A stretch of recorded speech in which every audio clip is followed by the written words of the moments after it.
आइए जी आइए।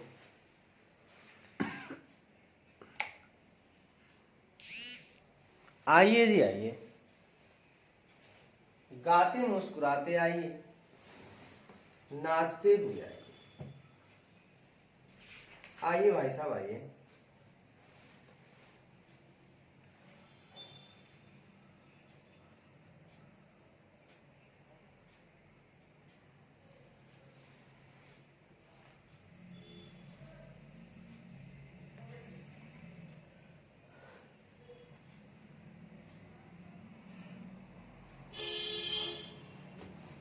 आइए जी आइए।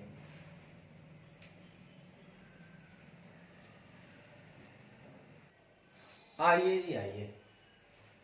नए उत्साह के साथ हम लोग मिल रहे हैं आज, नए जुनून के साथ हम मिल रहे हैं आपके साथ। तो पहले वाला जो था ये सब मैं एंड कर रहा हूँ, कंप्लीटनेस मेरा खत्म हो गया है जी। अब हम लोग आगे बढ़ते हैं।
अब चलते हैं भाव साहब, वैल्यूएशन की बात करते हैं भाव साहब।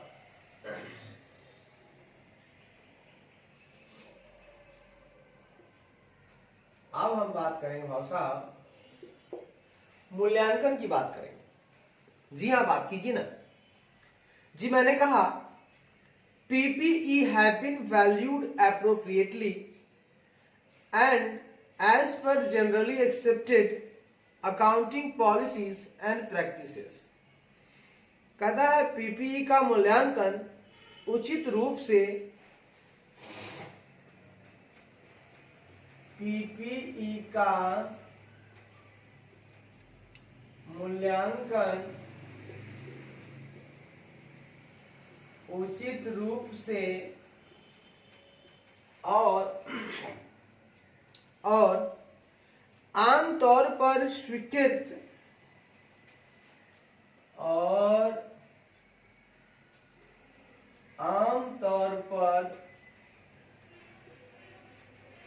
आमतौर पर स्वीकृत लेखांकन नीतियों और प्रथाओं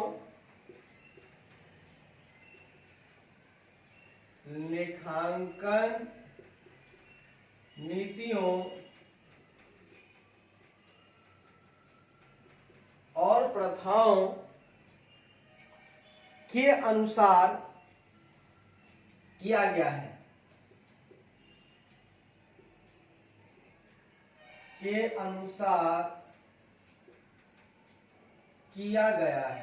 भाव साहब, मैं अब बात करूंगा, एज ए ऑडिटर हमें एसर्शन चेक करना है, हमें वैल्यूएशन को चेक करना है।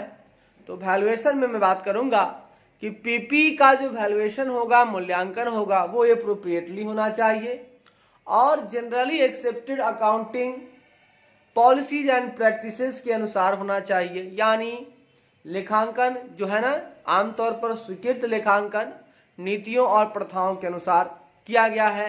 यही देखना हमारा कर्तव्य है और यह देखने के लिए जो भी ऑडिट प्रोसीजर लगाना होगा, जैसे जैसे बताऊंगा वैसे वैसे आप लगाते जाओगे, काम होता जाएगा जी। बढ़िया है साहब। पहला ऑडिट प्रोसीजर क्या है सुनिएगा। बोल रहा है भाई साहब, क्या बोल रहा है भाई साहब?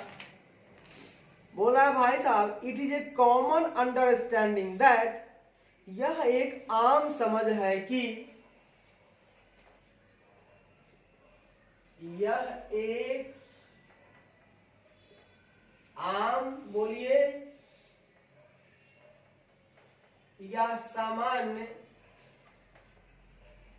समझ है कि, it is a common understanding that, यह एक आम समझ है कि the value of fix assets PPE depreciate due to efflux of time, ठीक है कि समय की बर्बादी, एफ्लक्स ऑफ टाइम समझ है कि, यह आम समझ है कि समय की बर्बादी, efflux of time, comma, use and obsolescence, उपयोग और अप्रचलन, यूज मतलब उपयोग और अप्रचलन, उपयोग और अप्रचलन, है ना, due to a flux of time, समय की बर्बादी, efflux of time, use and obsolescence, उपयोग के कारण, अप्रचलन के कारण, अब कोई चीजें हट गया, ठीक है ना, के कारण, अप्रचलन के कारण,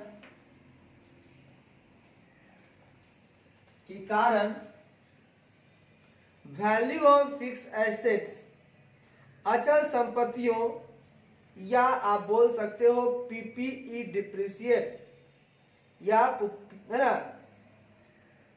के कारण क्या होता है, वैल्यू ऑफ फिक्स एसेट या PPE डिप्रिसिएट्स हो जाते हैं भाव साहब। यानी है ना, अचल संपत्तियों के कारण, अचल संपत्तियों या PP वैल्यू अचल संपत्तियों या PP का मूल्य डिप्रिसिएट यानी घट जाता है, या बोल सकते हैं छोड़िए, है ना, कम हो जाता है, डिप्रिसिएट हो जाता है। यू की भाव साहब ये क्या बोला आपने? मैंने बोला भाई साहब ये बात तो आम जग जाहिर है कि यह एक कॉमन अंडरस्टैंडिंग है, आम समझ है कि समय की बर्बादी, ए फ्लक्स ऑफ टाइम, उसके बाद यूज एंड ऑब्सोलेंस मतलब उपयोग के कारण, या अप्रचलन मतलब भैया अब उसका चलन ही बंद हो गया, अब उस एसेट की कोई काम नहीं है, वो एसेट अब बेकार हो गया। तो due to a flux of time, due to use and obsolescence, जो हमारी फिक्स एसेट्स होती हैं उनका जो मूल्य होता है, वैल्यू होता है, या हमारे प्रॉपर्टी प्लांट एंड इक्विपमेंट का जो वैल्यू होता है वो दिन ब दिन डिप्रिसिएट हो जाता है। सही बात है ना। समय के कारण मतलब एफ्लक्स मतलब क्या कहिएगा, समय जो है ना दिन ब दिन जो है हाँ बर्बाद कर देता है किसी चीज को। आज जो अच्छा है कल अच्छा नहीं होगा आपके लिए, तो यही कहना चाहता है। आगे बोलता है भाई साहब, the diminution of the value represents, कहता है डिमिनिशन मतलब होता है कमी, ऑफ द वैल्यू कहता है मूल्य में कमी, कहता है भाई साहब diminishing of time, diminishing of time, diminution of time मूल्य में कमी, represents an item of cost of the entity for earning revenue during a given period। वाह क्या बात कह दिया। मूल्य में कमी जो है वो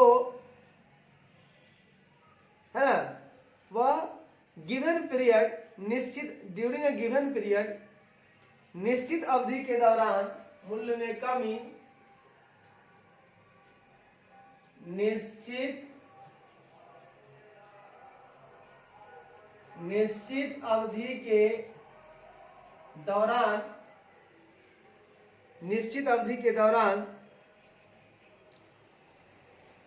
ड्यूरिंग ए गिवन पीरियड निश्चित अवधि के दौरान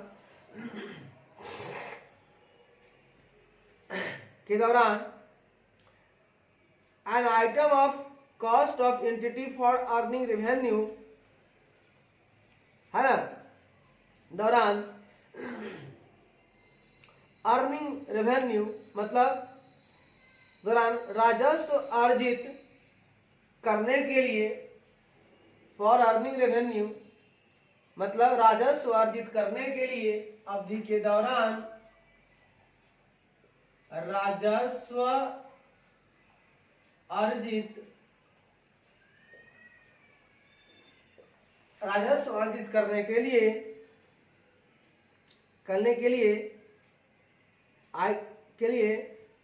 टू द एंटिटी करने के लिए इकाई की है ना आइटम ऑफ कॉस्ट इकाई की लागत की एन आइटम ऑफ कॉस्ट इकाई की लागत की एक मद इकाई की लागत की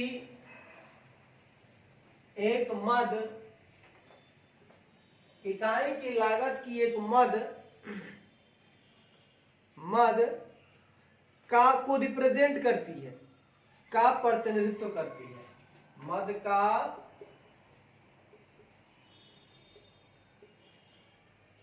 प्रतिनिधित्व करती है। बाबू साहब हाँ भैया आपने यूं की ये क्या बोला भैया जो बोला अच्छा बोला मैंने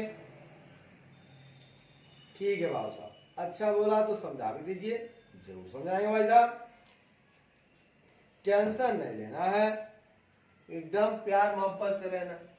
जी मैंने ये कहा भाई साहब कि डिमिनिशन ऑफ टाइम मूल्य में जो कमी है ना वो क्या करती है कि एक certain period during a certain period निश्चित अवधि के दौरान मूल्य में कमी जो होती है वैल्यू में जो डिमिनिशन होता है वो निश्चित अवधि के दौरान रिवेन्यू को अर्निंग करने के लिए राजस्व को अर्जित करने के लिए एंटिटी की लागत की एंटिटी जो है ना उसके कॉस्ट की एक आइटम का प्रतिनिधित्व करती है मतलब इकाई की लागत की एक मद का प्रतिनिधित्व करती है। देखिए क्या बोला ये बोल रहा है the diminution of the value represents an item of cost to the entity for earning revenue during a given period. मतलब भाई साहब क्या कहना चाहता है ये कहना चाहता है कि जो इकाई है ना उसकी लागत की एक आइटम है ना लागत की एक वस्तु का प्रतिनिधित्व करता है। जैसे मूल्य में अगर कमी हो रहा है ना तो उस मूल्य की कमी को आप बोलिए कि भाई एंटिटी की जो कॉस्ट है ना एंटिटी क्या कॉस्ट है ना वो एंटिटी के कॉस्ट को रिप्रेजेंट कर रहा है। सही बात है ना इकाई की लागत की एक आइटम को वो भैया कॉस्ट का एक आइटम है ठीक है अच्छी बात है। अगर किसी का मूल्य कम जा रहा है किसी संपत्ति का मूल्य कम जा रहा है पीपी का कम जा रहा है तो ये तो इकाई का लागत ही कमा ना मतलब नहीं समझे जो इकाई का एक कॉस्ट है वो एक कॉस्ट जनरेट हो गया। भाई साहब आपने कोई सामान खरीदा 20 रुपए में अब उसका दाम 18 रुपया हो गया तो 2 रुपया क्या हुआ आपका है 2 रुपया जो है आपका कहीं ना कहीं कॉस्ट ना है आपका कॉस्ट ना कम हो रहा है इकाई की लागत कम हो रहा है मूल्य में कमी हो रहा है मतलब जो कॉस्ट लगाया था उसको कम दिखाया जा रहा है। अब कम दिखाया जा रहा है तो वो निश्चित अवधि के दौरान हो रहा है ऐसा तो वो राजस्व अर्जित जो करता अब वो तो राजस्व जो है रेवेन्यू जो है वो कम अर्जित कर पाएगा अब उसका वैल्यू कम रहा है कह रहा है कि मूल्य में अगर कमी हो जा रही है तो वो निश्चित अवधि के दौरान राजस्व अर्जित करने के लिए इकाई की लागत की एक मद का प्रतिनिधित्व करती है। देखिए, एक तरह का रिवेन्यू अर्निंग कर रहा है ये, ठीक है। अगर आपके मूल्य में कम हो रहा है, अगर आपका संपत्ति का मूल्य कम हो रहा है, ठीक है, तो रिवेन्यू तो होगा। रिवेन्यू क्यों नहीं होगा? मतलब आप उसको बेच दोगे, ठीक है, मूल्य उसका घट जा रहा है, पीपीई का बेचोगे, अर्निंग होगी। अब उतनी नहीं होगी क्योंकि उसका मूल्य कम जा रहा है, उसकी वैल्यू कम रही है तो कम पैसा मिलेगा, तो राजस्व अर्जित किया जाएगा, है ना, लेकिन बिल्कुल किया जाएगा। और इकाई की लागत की एक मद का वो प्रतिनिधित्व करती है, रिप्रेजेंट करता है कि भैया ये कॉस्ट का एक आइटम हुआ, कि इतने कॉस्ट का ये आइटम है, इसको बेचेंगे तो इतना रिवेन्यू जो है हमको अर्निंग होगा। ठीक है, कम ही होगा लेकिन होगा तो, लेकिन उस निश्चित अवधि के लिए होगा। फिर उसका वैल्यू जब बढ़ जाएगा या और घट जाएगा तो और कम होगा या और बढ़ सकता है, जैसा भी होगा, लेकिन निश्चित अवधि के दौरान जो है ना राजस्व अर्जित करने के लिए, रिवेन्यू को अर्निंग करने के लिए आपको जो है इकाई के लिए एक लागत का जो है ना रिप्रेजेंट करता है। इकाई की एक लागत का आइटम है ना, ये कॉस्ट की आइटम हो गई। बिल्कुल सही बात है, यही कॉस्ट है उसका, कम होने के कारण जो कॉस्ट है वही कॉस्ट रहे।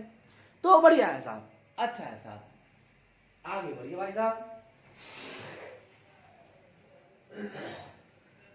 आगे कहता है भाई साहब,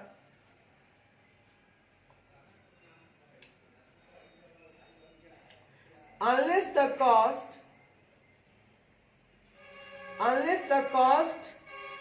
this cost in the form of depreciation, जब तक मूल्यह्रास के रूप में यह लागत, unless this cost in the form of depreciation, ठीक है ना, जब तक मूल्यह्रास के रूप में यह लागत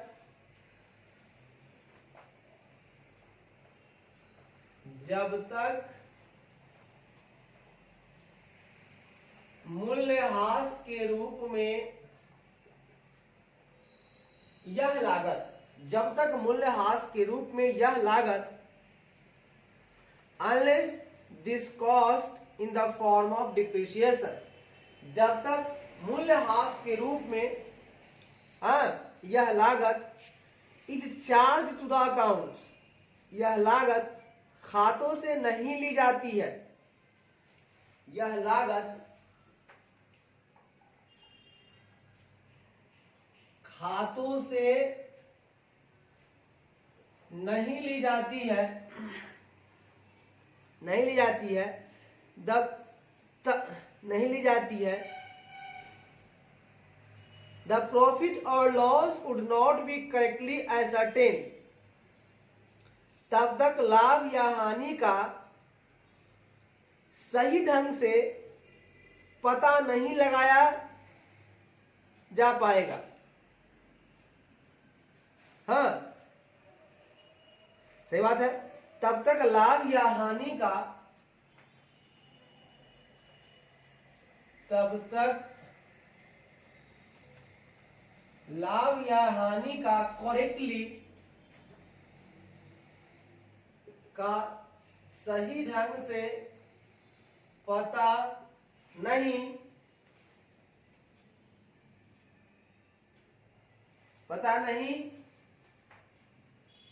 लगाया, पता नहीं लगाया जा पाएगा। हाँ, पता नहीं लग पाएगा,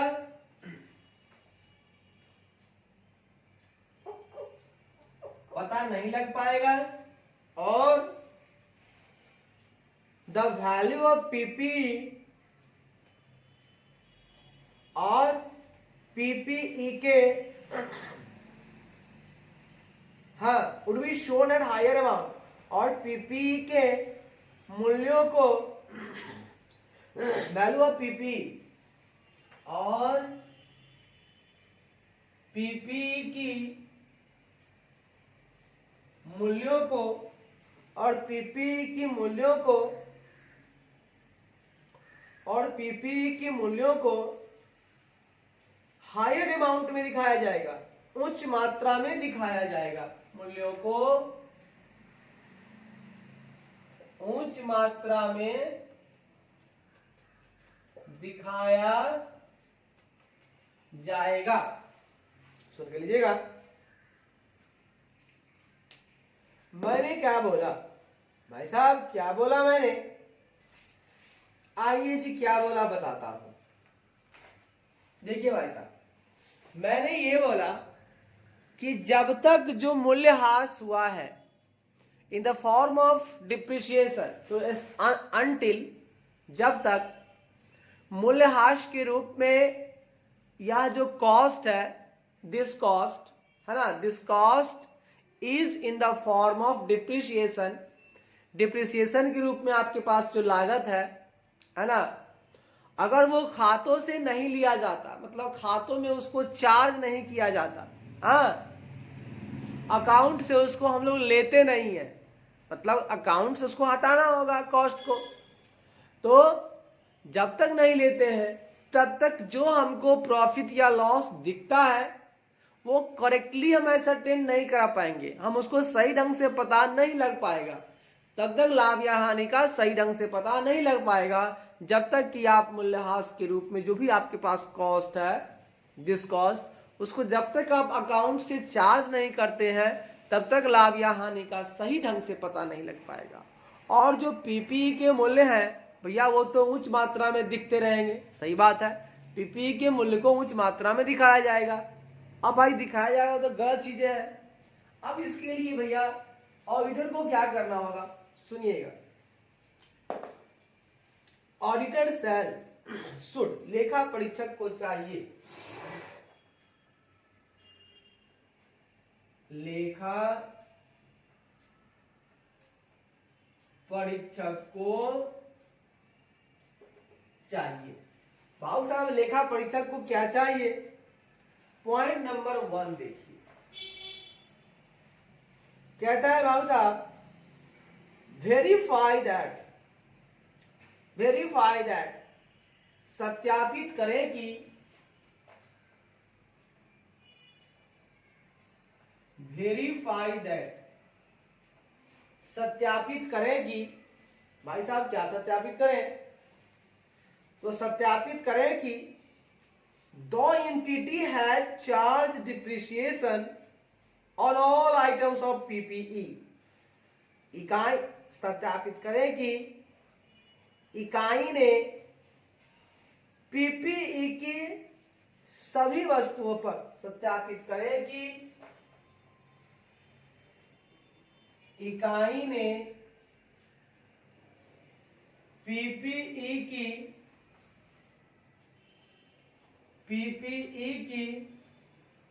सभी वस्तुओं पर, पीपीई की सभी वस्तुओं पर, है ना, चार्ज डिप्रिसिएशन पर मूल्यह्रास लगाया है, वस्तुओं पर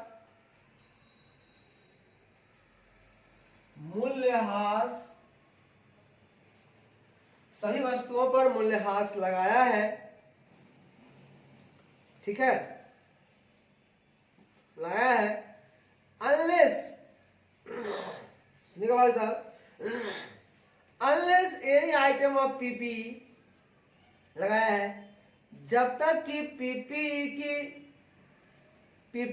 की जब तक कि पीपीई की कोई भी वस्तु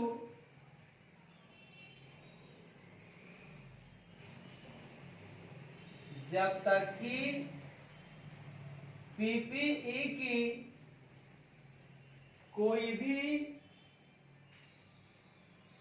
जब तक कि पीपीई की कोई भी वस्तु जब तक कि पीपीई की कोई भी वस्तु non depreciable like freehold land, ठीक है ना, कोई भी वस्तु फ्री होल्ड लैंड की तरह, फ्री होल्ड लैंड की तरह, है ना,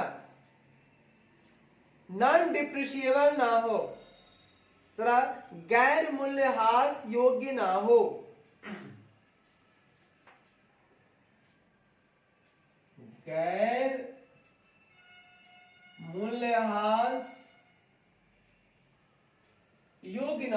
भाऊ साहब ये क्या बोला आपने? जो बोला अच्छा बोला भैया। भाऊ साहब मैंने ये बोला कि लेखा परीक्षक को क्या करना चाहिए। तो सुनिए, सत्यापित करना होगा। सबसे पहले लेखा परीक्षक को भैया आप वेरीफाई करो कि अगर मूल्यह्रास को अकाउंट में चार्ज नहीं किया गया है तो लाभ या हानि तो करेक्टली असरटेन कर नहीं पाओगे, और पीपी का जो वैल्यू है वो भी हायर अमाउंट में शो होगा। तो लेखा परीक्षक आप क्या करो, आप सत्यापित करो कि इकाई ने जो पीपी की सभी वस्तुओं पर मूल्यह्रास लगाया है, ठीक है, लगाया। अच्छा, जब तक कि पीपी कि कोई भी वस्तु फ्री होल्ड की तरह गैर मूल्यह्रास योग्य ना हो, आपको वेरीफाई करना होगा कि एंटिटी को, कि भाई एंटिटी साहब आपको तो पीपी के जितनी भी आइटम्स है उस पर आपको डिप्रिसिएशन तो चार्ज करना है। हाँ, आप नहीं कर सकते हो। कब? तब तक नहीं कर सकते हो जब तक कि पीपी की कोई भी वस्तु जो है फ्री होल्ड लैंड की तरह नॉन डिप्रिशिएबल ना हो। अगर वो नॉन डिप्रिशिएबल है, ठीक है, फिर आप मत चार्ज करो। फ्री होल्ड पे जैसे डिप्रिसिएशन चार्ज नहीं होता है भाई साहब, तो फ्री होल्ड लैंड की तरह वाला अगर कोई भी आपके पास पीपी हो तो आप चार्ज मत करो डिप्रिसिएशन। बट अगर आपका जनरली देखा जाए तो आपको सारे के सारे पीपी की जितने भी आइटम्स हैं उन पे आपको डिप्रिसिएशन भाई साहब चार्ज करना होगा। ये आपकी ड्यूटी है और एज ए ऑडिटर हम इसको वेरीफाई करेंगे। बढ़िया, ऐसा कर लो वेरीफाई। ये तो भाई साहब पहला काम हुआ। दूसरा काम कहता है भाई साहब, एसेस दैट मूल्यांकन करेगी, एसेस दैट मूल्यांकन करेगी द डिप्रिसिएशन मेथड यूज्ड उपयोग की गई मूल्यह्रास पद्धति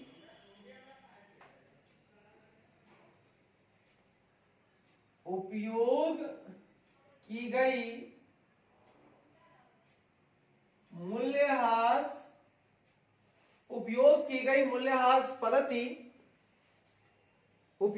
गई मूल्यह्रास पद्धति रिफ्लेक्ट्स द पैटर्न उस पैटर्न को दर्शाती है, उस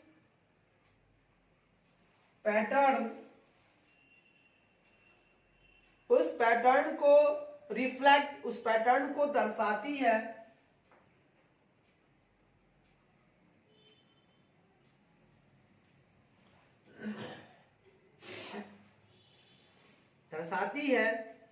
इन विच जिसमें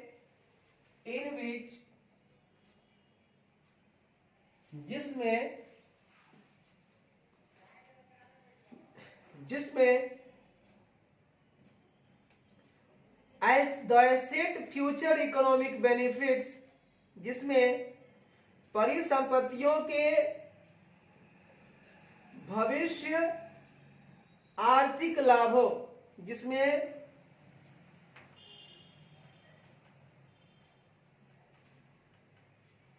परिसंपत्तियों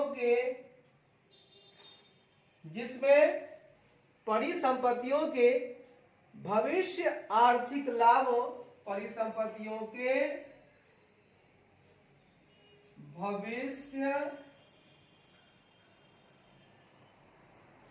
भविष्य आर्थिक लाभों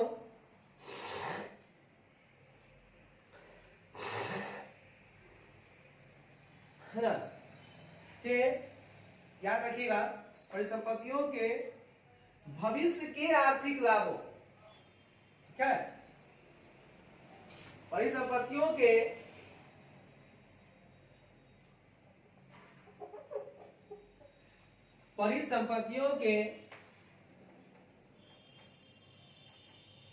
भविष्य के आर्थिक लाभों, है ना, are expected to be consumed by the entity, लाभों को इकाई द्वारा, लाभों को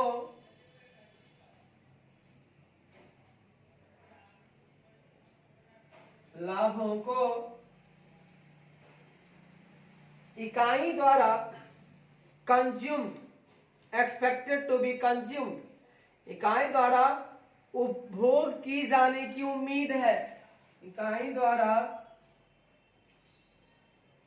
उपभोग की जाने की उम्मीद है, एक्सपेक्टेड टू बी कंज्यूम्ड।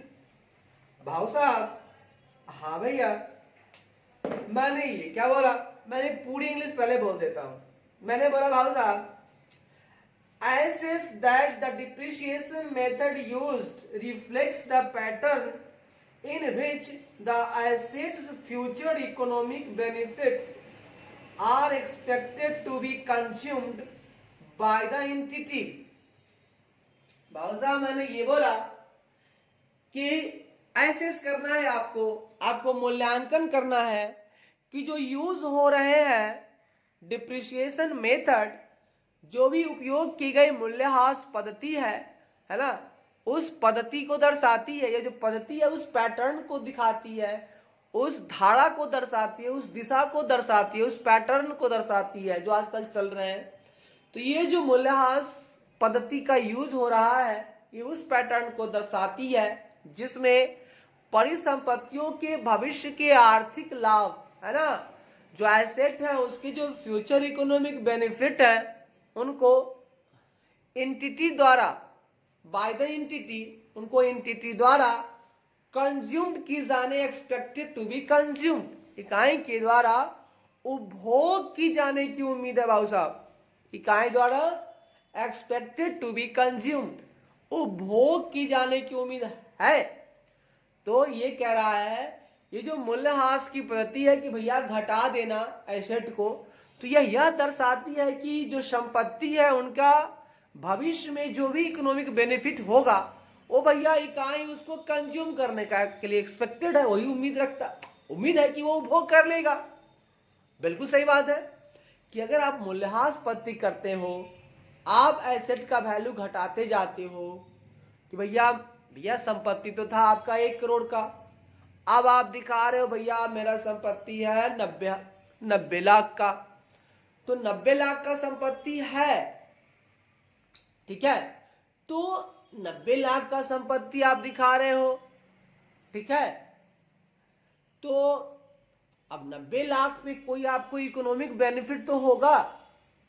अब कैसे होगा फ्यूचर में, आप देखिए, मेरा ये कहना है इसको आपको फ्यूचर इकोनॉमिक बेनिफिट होगा, डेफिनेटली होगा, क्योंकि अगर आप वही चीजें, ठीक है, आज की तारीख में खरीदेंगे तो 1 करोड़ में, लेकिन अब तो आपको 90 लाख ही दिखाई दे रहा है, यानी आपके पास बेनिफिट है। बेनिफिट नहीं हुआ भैया, जो संपत्ति आपका पहले 1 करोड़ का था, जब 90 लाख का हो गया तो आपको फायदा है कि अब आप उसको खरीदते हो आज के डेट में तो ज्यादा देना पड़ेगा, तो आपको फ्यूचर इकोनॉमिक बेनिफिट की बात यहां की जा रही है कि भविष्य में आपको लाभ होगा, क्योंकि मूल्यह्रास होता दिखाते चलेंगे हम लोग, जितना डिप्रिसिएशन दिखाएंगे फायदा एक और होगा। डिप्रिसिएशन ज्यादा दिखाओगे तो तुम्हारा जो प्रॉफिट है वो थोड़ा सा क्या हो जाएगा, खर्चा ज्यादा तो प्रॉफिट थोड़ा सा कम दिखेगा, टैक्सेशन में फायदा होगा। तो सवाल है कि आपको ध्यान रखना है, मूल्यांकन करना है कि जो भी मूल्यह्रास पद्धति का यूज हो रहा है वह ऐसे पैटर्न को रिफ्लेक्ट करती है जिसमें एसेट की जो फ्यूचर इकोनॉमिक बेनिफिट है ना, वो इकाई द्वारा ही उपभोग की जाने की उम्मीद है ना। फ्यूचर में जो इकोनॉमिक बेनिफिट होगा उसको, इसका उपभोग वही करेगा, बिल्कुल करेगा।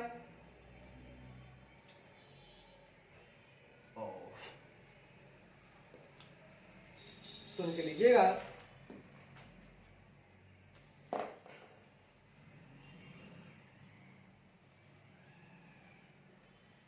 आगे बढ़िए। It could be a straight line method, यह एक सीधी रेखा विधि, स्ट्रेट लाइन मेथड,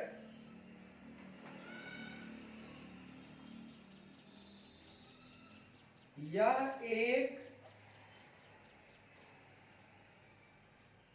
एक सीधी रेखा विधि, straight line method, diminishing value method, ह्रासमान मूल्य विधि,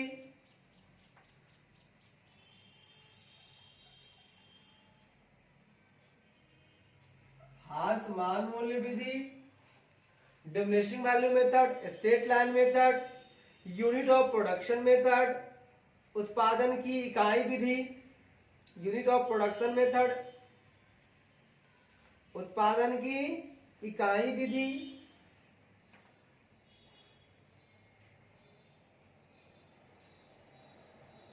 उत्पादन की इकाई विधि, हाँ, एज एप्लीकेबल, जैसा लागू हो सकता है,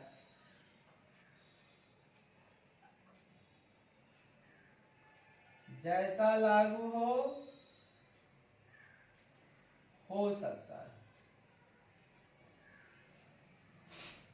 तो भाव साहब, मैंने क्या बोला? मैंने ये बोला भाव साहब कि यह जो पद्धति है आपका डिप्रिसिएशन मेथड जो है वो हो सकता है स्ट्रेट लाइन मेथड, सीधी रेखा विधि, हो सकता है डिमिनिशिंग वैल्यू मेथड, ह्रासमान मूल्य पद्धति, हो सकता है यूनिट ऑफ प्रोडक्शन मेथड, उत्पादन की इकाई विधि, एज एप्लीकेबल, जैसा लागू हो सकता है, कोई भी विधि हो सकता है भाव साहब।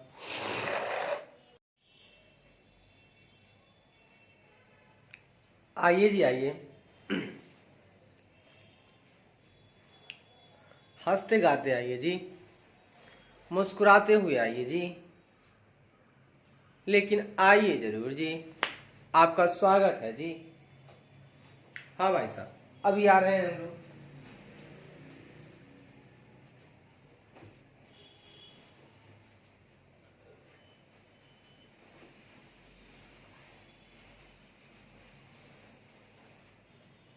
आइए, हम लोग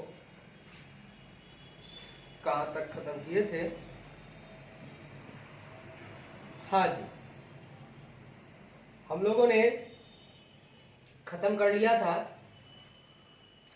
सीधी रेखा विधि, ह्रासमान मूल्य विधि, ये सब।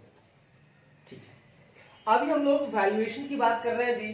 अभी हम लोग का वैल्यूएशन चल रहा है। हाँ जी, थोड़ा और आगे बढ़ते हैं जी, थोड़ा और आगे बढ़ते हैं जी, और देखते हैं आगे क्या है।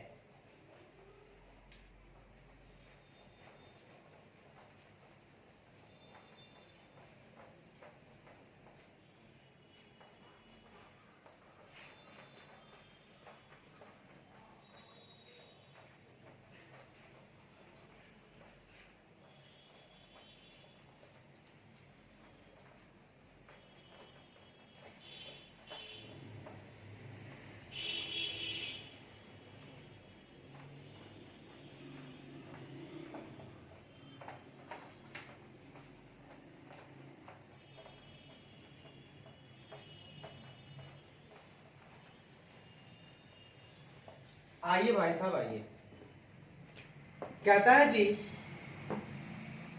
The auditor should also verify,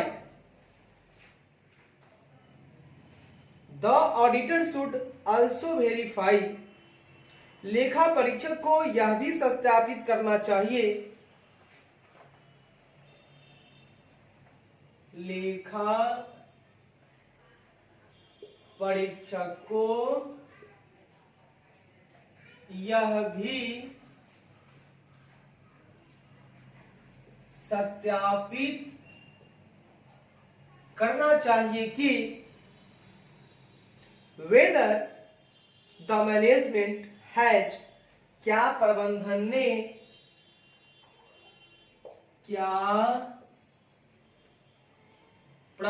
ने has done an impairment assessment to determine, क्या प्रबंधन ने यह निर्धारित करने के लिए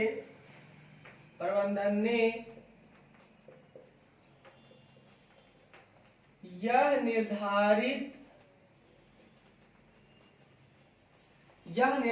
करने के लिए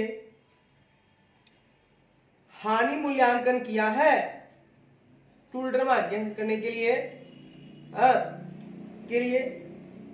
हानि मूल्यांकन किया है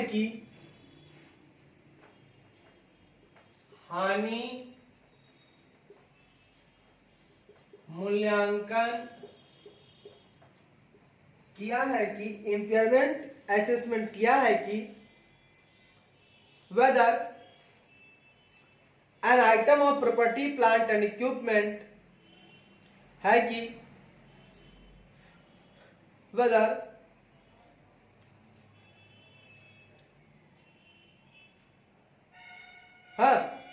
वेदर मतलब चाहे, यस या नो। देखिए वेदर का मतलब क्या भी होता है और चाहे हाँ या ना भी जवाब होता है, तो यहाँ पर चाहे हाँ या ना होगा। तो N item of property plant and equipment, संपत्ति संयंत्र और उपकरण किया है कि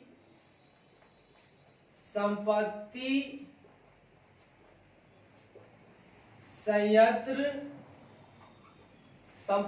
संयंत्र और उपकरण की कोई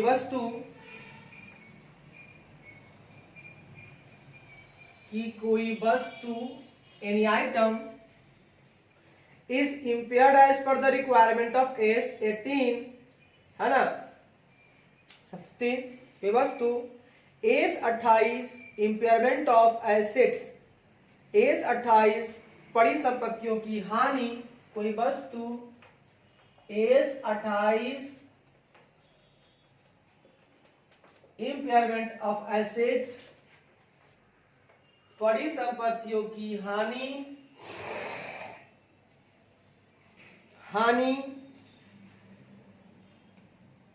की आवश्यकताओं के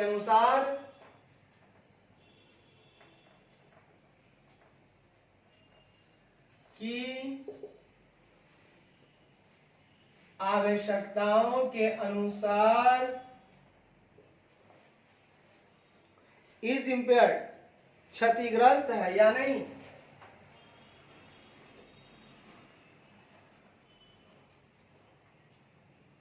भाई साहब क्योंकि ये क्या हो गया भाई साहब, जो कुछ हुआ बढ़िया हुआ, अच्छा हुआ, कोई दिक्कत वाली बात नहीं है भाई साहब।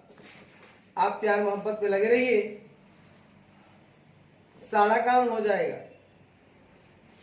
जी। ठीक है, लगे हुए हैं भाई साहब। भाई साहब मैंने क्या कहा सुन के लीजिएगा। ऑडिटर साहब, हाँ भैया, आप एक काम करो, क्या आपको यह भी वेरीफाई करना चाहिए, सत्यापित करना चाहिए कि वेदर कि क्या प्रबंधन ने, मैनेजमेंट है, क्या प्रबंधन ने, ठीक है, हानि का मूल्यांकन किया है, इम्पेयरमेंट का असेसमेंट किया है, क्या प्रबंधन ने उन इम्पेयरमेंट का असेसमेंट किया है यह निर्धारित करने के लिए कि संपत्ति संयंत्र और उपकरण, प्रॉपर्टी प्लांट एंड इक्विपमेंट की कोई भी आइटम अगर है तो वो एस 28 इम्पेयरमेंट ऑफ एसेट की आवश्यकताओं के अनुसार क्षतिग्रस्त है या नहीं। अब आपको सत्यापित करना है कि क्षतिग्रस्त है कि नहीं पीपी। मतलब ए भाई मेरा लेखा परीक्षक, आपको ये वेरीफाई करना होगा कि, और उसके आपको वेरीफाई करना चाहिए कि ये जो हमारा मैनेजमेंट है, आपके क्लाइंट में जो मैनेजमेंट है, वह क्या कोई इम्पेयरमेंट का असेसमेंट किया है। क्या उसको ऐसा लगता है कि हमको असेसमेंट करना है। क्यों? क्योंकि आपको एस 28 जो है, जो इम्पेयरमेंट ऑफ एसेट की रिक्वायरमेंट को बताता है, तो अगर इसकी रिक्वायरमेंट के हिसाब से अगर कोई पीपीई इम्पेयर्ड है, और प्रबंधन को लगता है ऐसा है, तो क्या प्रबंधन ने उस इम्पेयरमेंट का असेसमेंट किया है? अरे भाई, अगर पीपी का कोई भी आइटम अगर आपको ऐसा लगता है कि वो AS28 के हिसाब से क्षतिग्रस्त है, ठीक है ना, AS28 आपका जो है ना वो बात करता है, वो एक अकाउंटिंग स्टैंडर्ड है जो इम्पेयरमेंट ऑफ एसेट की बात करता है, और वो कहता है कि अगर उसके अकॉर्डिंग, अगर उसकी रिक्वायरमेंट के हिसाब से, AS28 के हिसाब से अगर कोई पीपी का कोई भी आइटम अगर रियल में इम्पेयर्ड है या नहीं है, अब है तो है या नहीं, इसके लिए प्रबंधन ने क्या कोई हानि मूल्यांकन किया है? डिटरमाइन करने के लिए, हाँ, निर्धारित करने के लिए कोई इम्पेयरमेंट का असेसमेंट किया है कि वाकई में मतलब कोई पीपी का कोई भी आइटम जो है वो AS28 के हिसाब से इम्पेयर्ड है?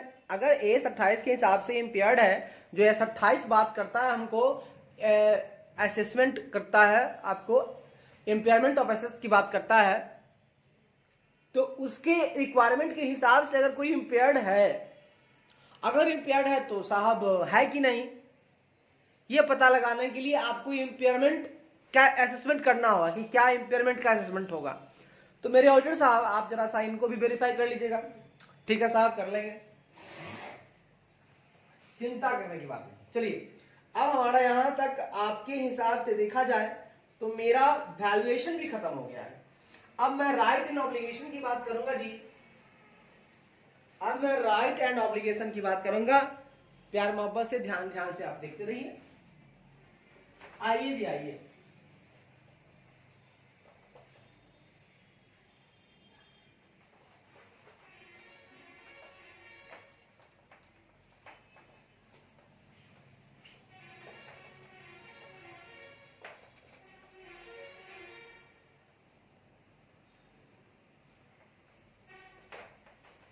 हमारा वैल्यूएशन तो हो गया जी।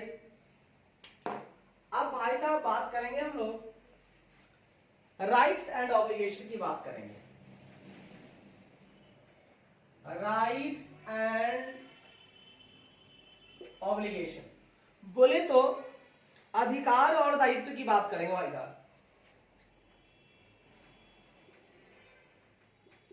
अधिकार और दायित्व, तो भाई साहब यहां चूंकि एसेट है तो यहां अधिकार की बात करेंगे, दायित्व होता है लायबिलिटी साइड में।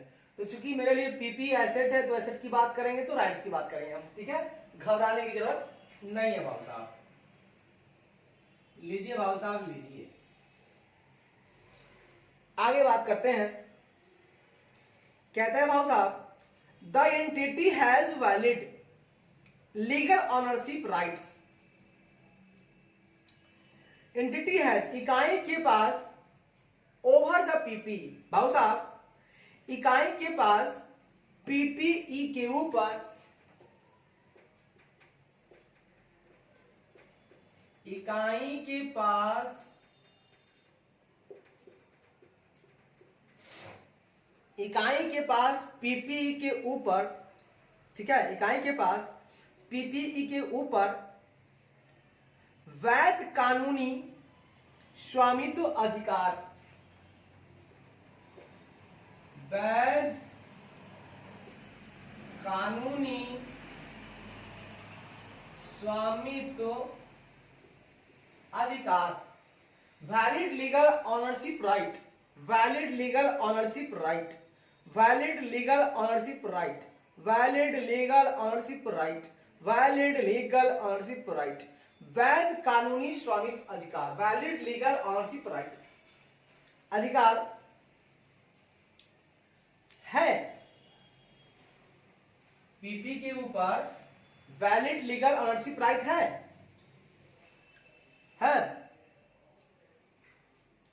Claim to be held by the entity, ठीक है, claim to be held by the entity, जिसका इकाई द्वारा दावा किया गया है, क्लेम्ड किया गया है, ठीक है ना, जिसका इकाई द्वारा दावा किया गया है, जिसका इकाई द्वारा दावा जिसका इकाई द्वारा दावा किया गया है, जिसका इकाई द्वारा दावा किया गया है and recorded in the financial statement, और वित्तीय विवरणों में दर्ज किया गया है, और वित्तीय विवरणों में दर्ज किया गया है।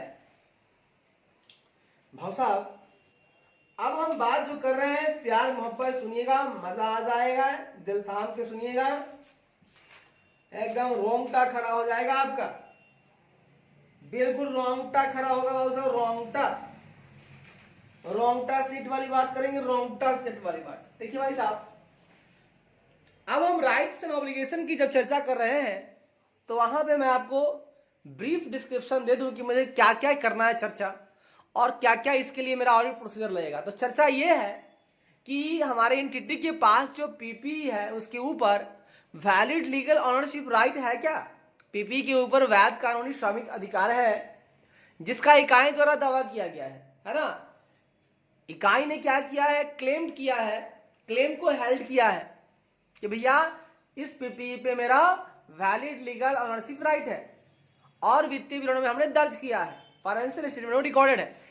तो अगर दावा किया है, रिकॉर्डेड है, और तो इसके लिए भैया मैं ऑडिट प्रोसीजर लगाऊंगा, मैं चेक करूंगा वाकई इनकी बातें सत्य हैं, इनका राइट है कि नहीं है। आपके कहने से तो कुछ नहीं होता, मैं क्या करूंगा, मैं आपको जांच करूंगा आपका, मैं ऑडिट प्रोसीजर लगा लगा के देखूंगा कि वाकई में आपका राइट्स है कि नहीं। तो लिखिए, पहला ऑडिट प्रोसीजर मैं आप पे लगा रहा हूं, ध्यान से सुनिएगा।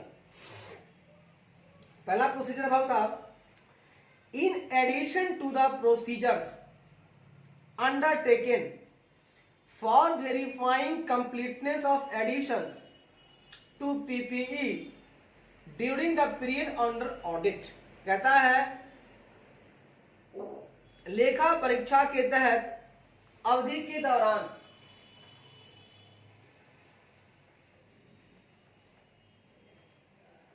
लेखा परीक्षा के तहत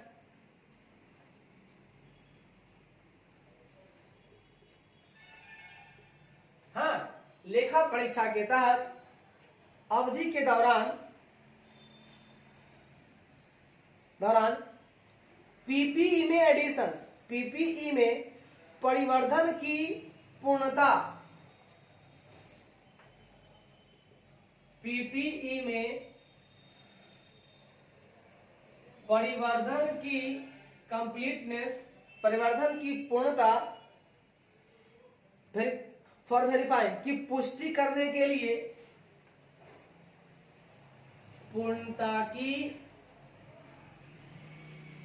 पुष्टि करने के लिए under audit during the period, PP में जो एडिशंस है उसकी जो कंप्लीटनेस है उसको वेरीफाई करने के लिए, पुष्टि करने के लिए अंडरटेकन लिए गए या अपनाई गई प्रोसीजर्स, अपनाई गई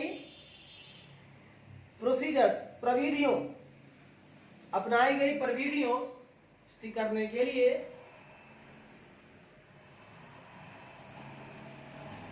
अपनाई गई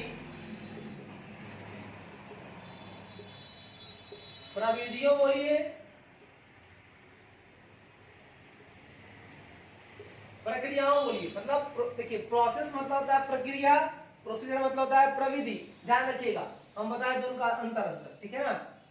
अगर आपको बोलिए प्रोसीजर तो लिखिएगा प्रविधि, और बोलेगा प्रोसेस तो बोलिएगा आप प्रक्रिया, ये बात होती है। ऐसे प्रक्रिया बोल सकते हो, लेकिन अगर दोनों वर्ड आ जाए तो प्रविधि और प्रक्रिया। तो अपनाई गई प्रविधियों इन एडिशन, इन एडिशन मतलब के अलावा, ठीक है ना। देखिए एडिशन मतलब होता है परिवर्धन, भी जगह के हिसाब से है, पहले लगाया इन एडिशन तो समझिएगा इसके अलावा, ठीक है। अपनाई गई प्रविधियों के अलावा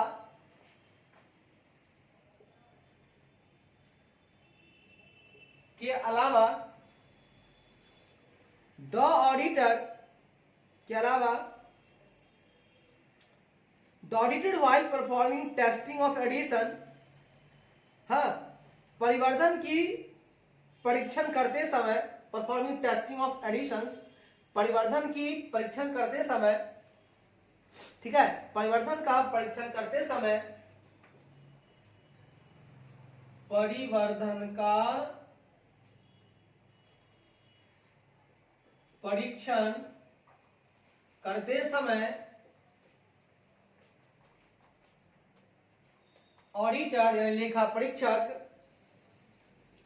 लेखा परीक्षक शुड ऑल्सो वेरीफाई, लेखा परीक्षक को यह भी सत्यापित करना चाहिए कि, लेखा परीक्षक को यह भी सत्यापित, लेखा परीक्षक को यह भी सत्यापित करना चाहिए कि ऑल पीपीई परचेज इनवॉइस, सभी पीपीई खरीद चालान की, सभी पीपीई खरीद चालान are in the name of the entity, चालान एंटिटी है ना, चालान उस इकाई के नाम पर है, चालान उस इकाई के नाम पर है, उस इकाई के नाम पर है, that entitles legal title of ownership to the respective entity, जो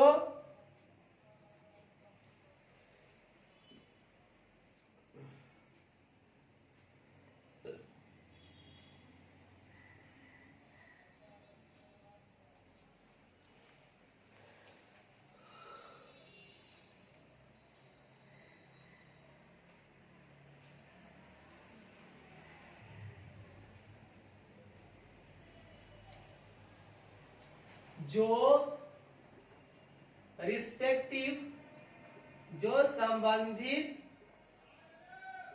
इकाई को, जो संबंधित इकाई को स्वामित्व का लीगल टाइटल, स्वामित्व का कानूनी अधिकार, एंटाइटल मतलब देता है, entities legal title, legal title of ownership, जो इकाई को स्वामित्व का कानूनी अधिकार, जो इकाई को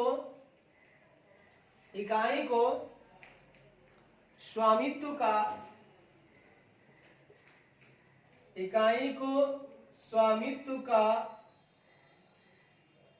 इकाई को स्वामित्व का कानूनी अधिकार,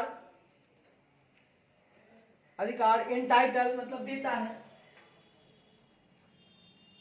भाव साहब, हाँ भैया, क्योंकि या फिर क्या बोला भैया, जो बोला सच बोला, सच के सिवा कुछ नहीं बोला। और क्या साहब, हाँ भैया, आप एक छोटा सा काम और कर लीजिएगा क्या, बोलिए ना।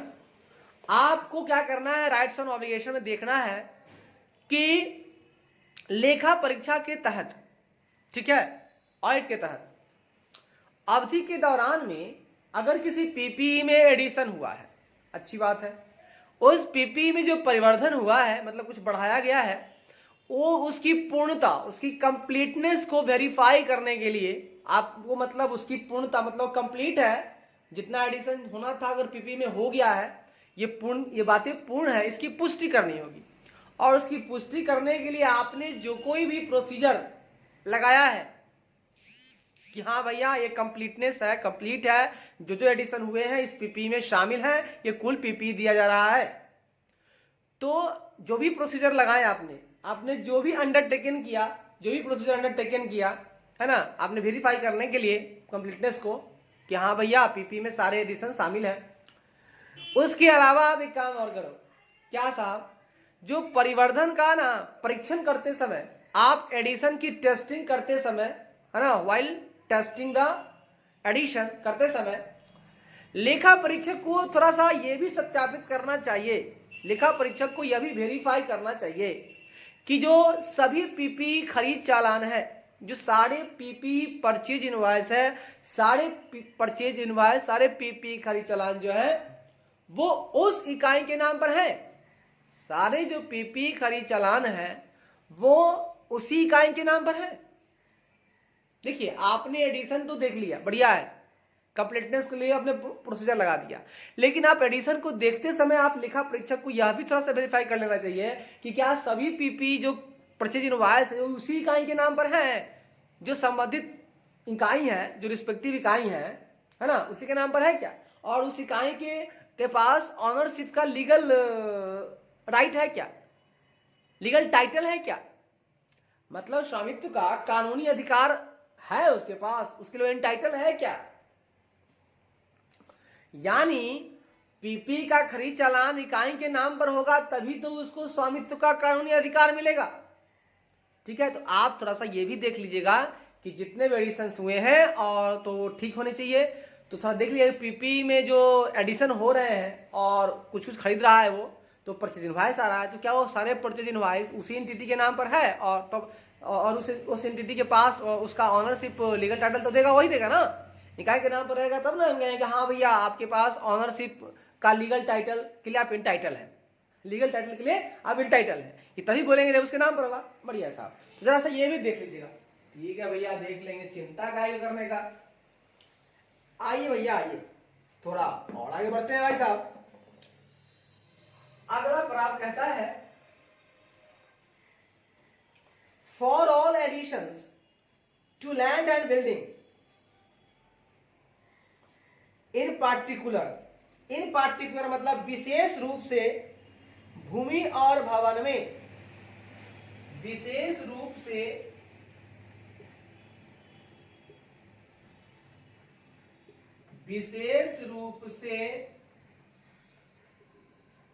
भूमि और भवन में, विशेष रूप से भूमि और भवन में, ऑल एडिशन में सभी, है ना,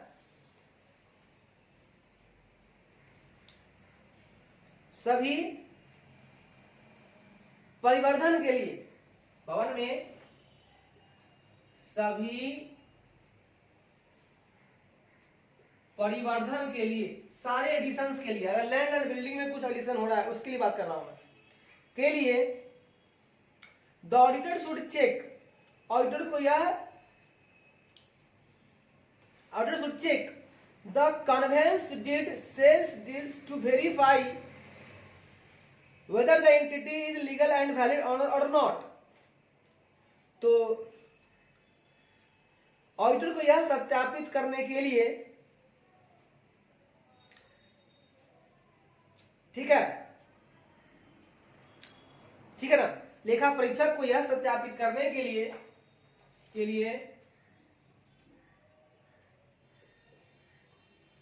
लेखा परीक्षक को यह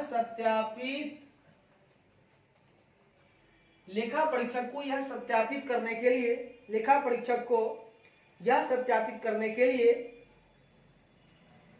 बात समझिएगा, लेखा परीक्षक को यह सत्यापित करने के लिए conveyance deed, sale deed, conveyance मतलब संवहन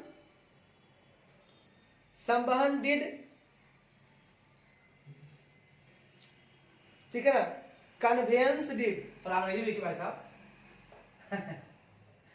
कन्वेंस, पूरा देहाती भाषा में चल रहे हैं थोड़ा काट लें इंग्लिश, कन्वेंस डीड या सेल डीड, सुविधा संवहन, वाहन वाला डीड देख लीजिए आप, और बिक्री वाला भी डीड देख लीजिए आप, ठीक है, पुस्तक एक डीड होगा, तो वाहन डीड या सेल डीड, कन्वेंस डीड या सेल डीड जो भी है, डीड है ना, कि जांच करनी चाहिए, should check the conveyance deed to verify, यह सत्यापित करने के लिए कन्वेंस डीड या सेल डीड, ठीक है, कि जांच करनी चाहिए, कि जांच करनी चाहिए कि जांच करनी चाहिए कि whether the entity is the legal and whether or not, कि एंटिटीज की इकाई कानूनी और वैध मालिक है कि नहीं, मालिक है या नहीं, कि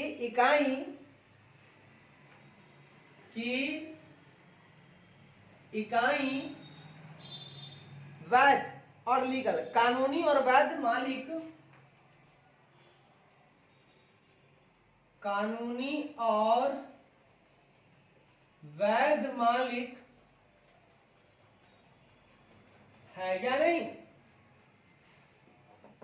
भाऊ साहब, हाँ भैया, मेरे पैरामीटर साहब, हाँ भैया, आप थोड़ा सा एक और काम करेंगे क्या, क्या बोलिए ना।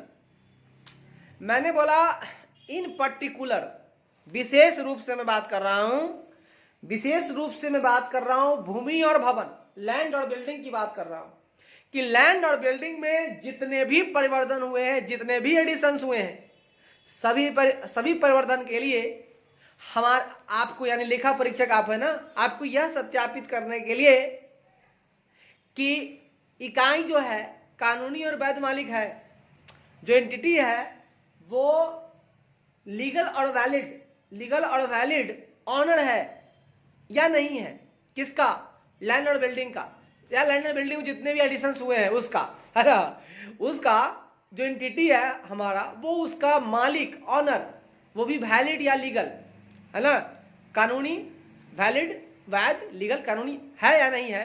इसके लिए आप क्या करो ना, आप जरा सा जांच कर लो भाई साहब, लेखा परीक्षक साहब, आप जरा सा जांच कर लो। किसका जांच करोगे भाई साहब, आप जांच करो कन्वेंस डीड का, सेल डीड का। अगर सेल डीड हुआ होगा, मतलब किसी ने सेल किया होगा तो इसने परचेज किया होगा, ठीक है ना, परिवर्तन हुआ, चेंजिंग, मतलब एडिशन हो रहा है ना, बढ़ रहा है, तो सेल डीड जो हुआ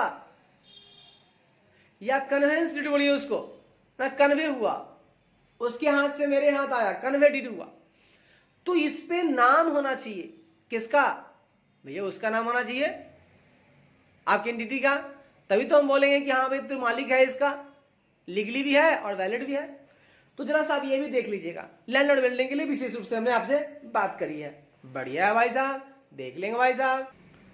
आइए साहब आइए, यहाँ तक तो बात आ गई, बढ़ के थोड़ा और आगे बढ़ते हैं जी, और देखते हैं क्या बात कहता है। The auditor should insist and verify the original title deeds for all immovable properties held as at the balance sheet date। कहता है द ऑडिटर, लेखा परीक्षक, यानी लेखा परीक्षक को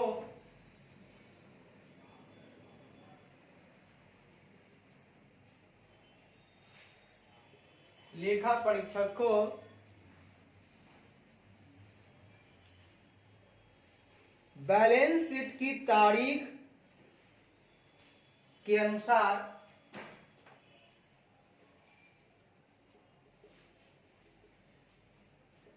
बैलेंस शीट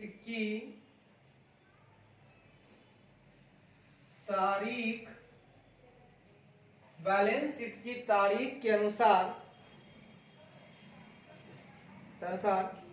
रखी गई सभी इमूवेबल प्रॉपर्टी अनुसार रखी गई सभी अचल संपत्तियों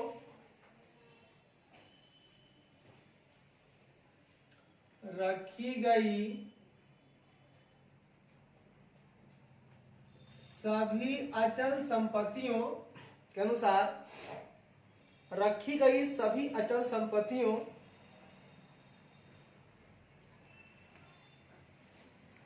के लिए ओरिजिनल टाइटल डीड, संपत्तियों के लिए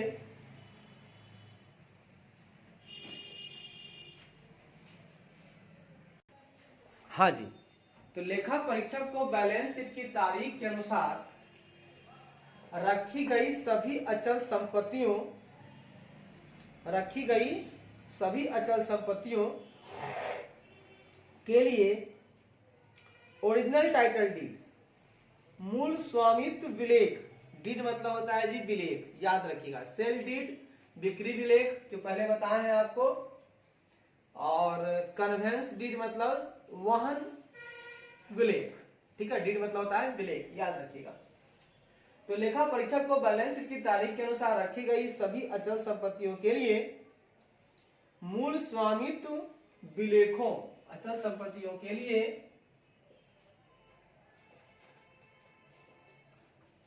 मूल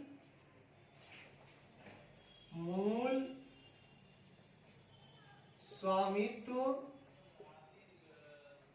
विलेखों, मूल स्वामित्व ओरिजिनल ऑनरशिप डीड, यानी मूल स्वामित्व विलेखों ओरिजिनल टाइटल डीड्स, मूल स्वामित्व विलेखों, टाइटल मतलब ऑनरशिप मतलब सब वही बात हुआ, स्वामित्व टाइटल आपके पास अधिकार है ना, विलेखों पर इंसिस्ट, विलेखों पर शुड इंसिस्ट, विलेखों पर जोर देना चाहिए, विलेखों पर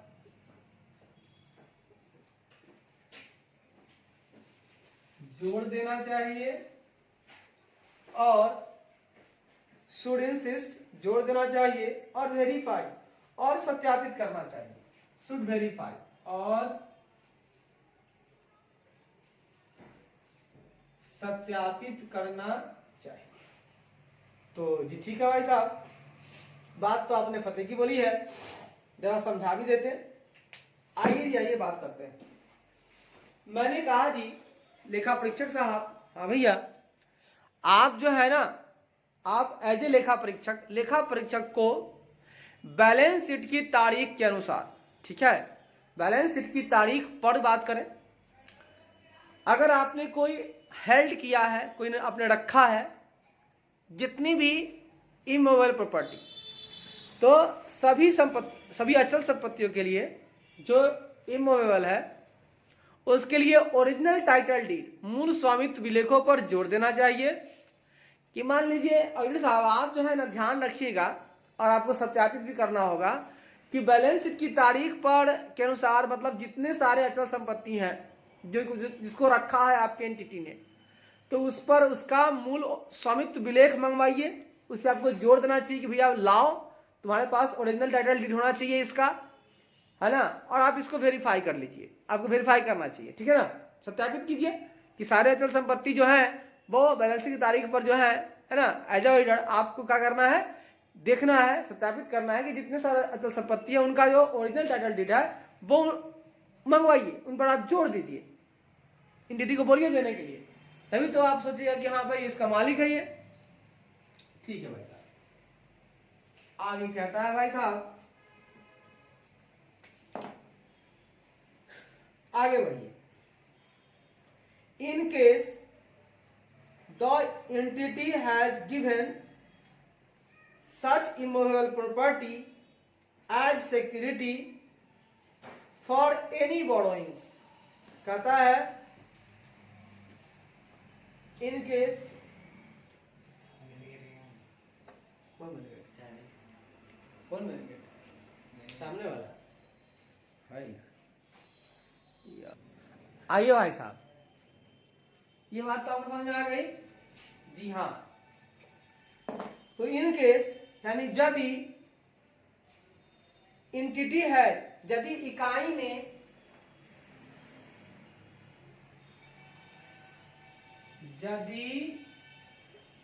एंटिटी है, यदि इकाई ने फॉर एनी बोरोइंग्स, किसी उधारी के लिए, इकाई ने किसी उधारी के लिए एज सिक्योरिटी, सुरक्षा के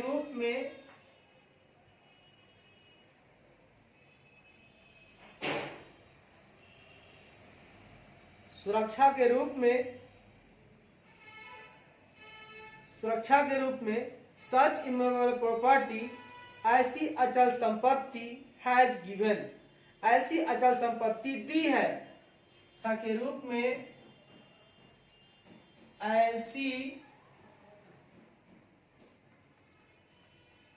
अचल संपत्ति दी है, ऐसी अचल संपत्ति दी है, and the original titles are not available with the entity, और इकाई के पास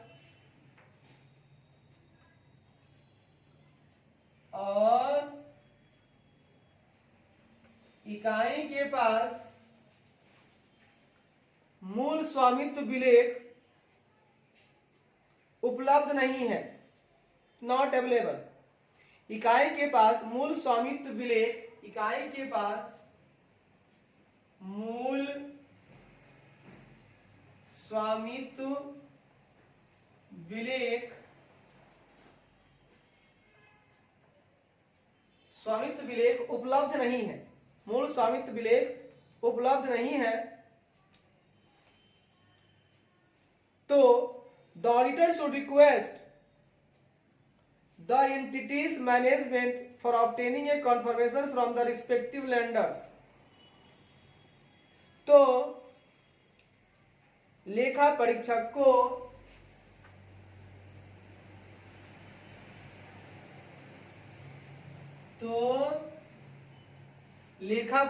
को रिस्पेक्टिव लेंडर्स मतलब संबंधित ऋणदाताओं से, लेखा परीक्षक को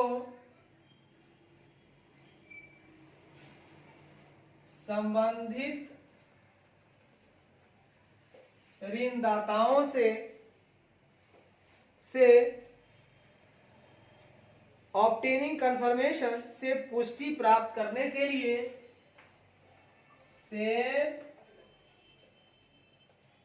पुष्टि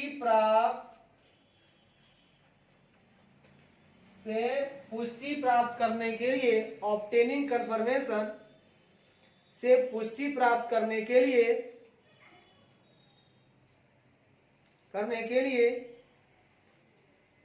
इकाई के प्रबंधन से, रिक्वेस्ट द एंटिटी मैनेजमेंट के लिए इकाई के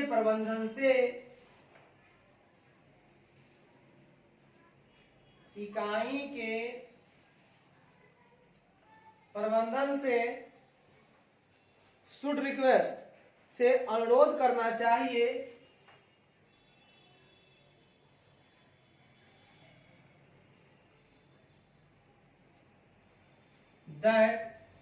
कि they are holding the original title deeds of immovable property as security, कि दे आर होल्डिंग, कि उनके पास मूल स्वामित्व विलेख, कि उनके पास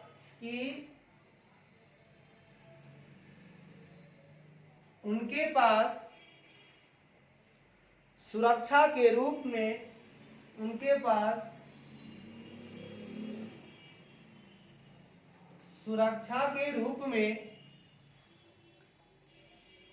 अचल संपत्ति की, सुरक्षा के रूप में, हाँ, सुरक्षा के रूप में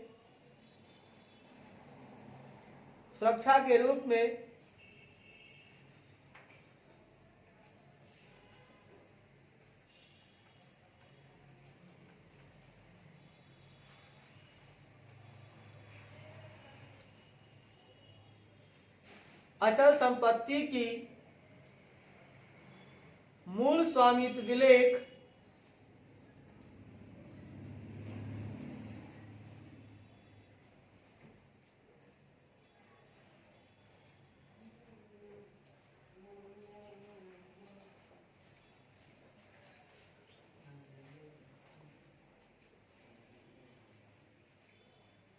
ठीक है, अचल संपत्ति की मूल स्वामित्व विलेख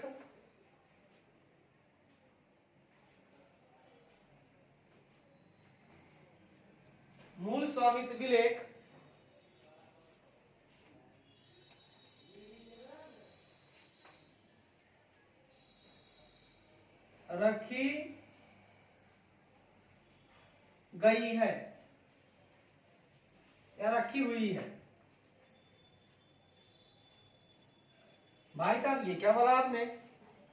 भाई साहब जो बोला बढ़िया बोला, मैंने बढ़िया बोला और अच्छा बोला भाई साहब, तो समझाइए ना। आइए समझाता हूं। मैंने ये बोला कि यदि इकाई ने किसी बोरोइंग्स के लिए, किसी उधारी के लिए सुरक्षा के रूप में ऐसी अचल संपत्ति दी है, यदि इकाई ने, ठीक है, इनकेस उधारी लिया और सिक्योरिटी के रूप में इमूवेबल प्रॉपर्टी दे दी और इकाई के पास ओरिजिनल टाइटल डीड, मूल स्वामित्व विलेख अवेलेबल नहीं है, उपलब्ध नहीं है। क्यों उपलब्ध नहीं है? अरे भाई, जो अचल संपत्ति दी है इसने, ठीक है, वो सुरक्षा के रूप में दे दी है, तो इकाई क्या करेगा? टाइटल डीड उसको दे देगा, ठीक है, कि देखिए भैया ये चीज आपकी हो गई, अगर मैं आपको पैसे वापस नहीं करूंगा तब ये सामान आप अपना ले जाना, ठीक है। तो लेखा परीक्षक को रिस्पेक्टिव लेंडर से, जो ऋणदाता है, जिन्होंने ऋण दिया है इसे, उन ऋणदाताओं से कन्फर्मेशन ऑब्टेन करना चाहिए, उनसे पुष्टि प्राप्त करने के लिए, है ना, ऋणदाताओं से पुष्टि प्राप्त करने के लिए इकाई के प्रबंधन से अनुरोध करना चाहिए, रिक्वेस्ट करना चाहिए मैनेजमेंट से कि भाई साहब आप जरा सा मुझे अपने रिस्पेक्टिव लेंडर से कंफर्मेशन दिलवा दीजिए कि उनके पास सुरक्षा के रूप में अचल संपत्ति की मूल स्वामित्व विलेख रखी हुई है ना।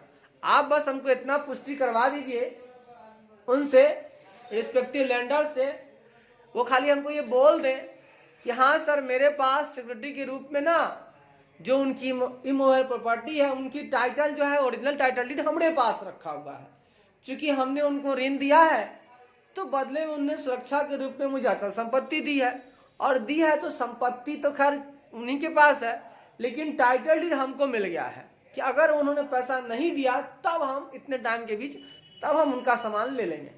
तो चूंकि मालिकाना हक अब हमारे पास है, इसलिए टाइटल डीड हमको दे दिया गया है। हक नहीं है लेकिन मतलब जब तक, हाँ अधिकार तो है, सुरक्षा नहीं देगा तब हक हो जाएगा, तो इसलिए अभी अभी हम उनका टाइटल डीड जो है ना हमारे पास होल्ड किया हुआ है। अच्छा, बस हमको इसका पुष्टि हो गया, बात खत्म। हम लोग क्या करना है, आप किसी को दो, हम तो पुष्टि करने आए हैं, ले लेंगे पुष्टि कर लेंगे। जी ठीक है भाई साहब, आगे बढ़िए। भाई साहब आगे कहता है, इन एडिशन, इसके अलावा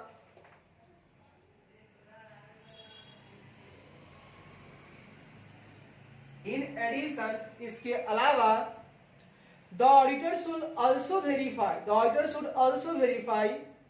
the register of charges available with the entity।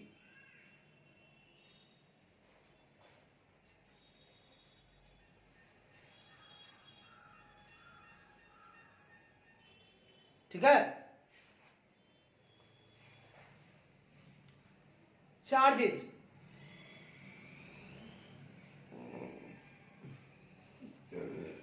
इसके अलावा लेखा परीक्षक को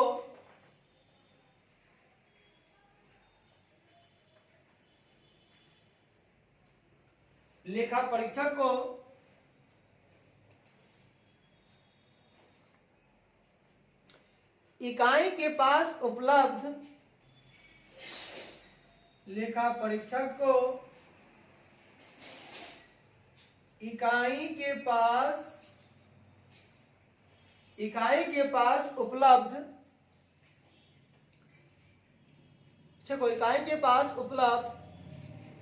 चार्जेस के रजिस्टर को भी सत्यापित करना चाहिए। रजिस्टर ऑफ चार्जेज को भी सत्यापित करना चाहिए ताकि यह आकलन किया जा सके कि to assess that the auditor should also verify the register of charges available with the entity to assess ताकि यह आकलन किया जा सके